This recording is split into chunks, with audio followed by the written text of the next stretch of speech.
আমরাও উপরে হতে বাধ্য হব ইনশাআল্লাহ। যদি আপনারা ওই ফিলিস্তিনে আমাদের মুসলমান ভাইদের হামলা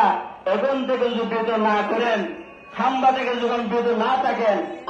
আমরা প্রত্যেকটা দেশ থেকে ওই ইহুদি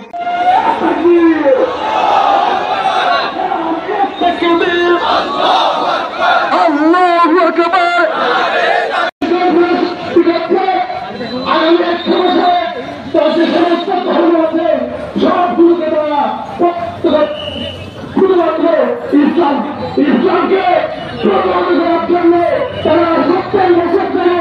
আমাদের মুসলমান ভাইদেরকে এরা খাইয়ে মেরেছে, ভারতীয় প্রতিফলন করেছে,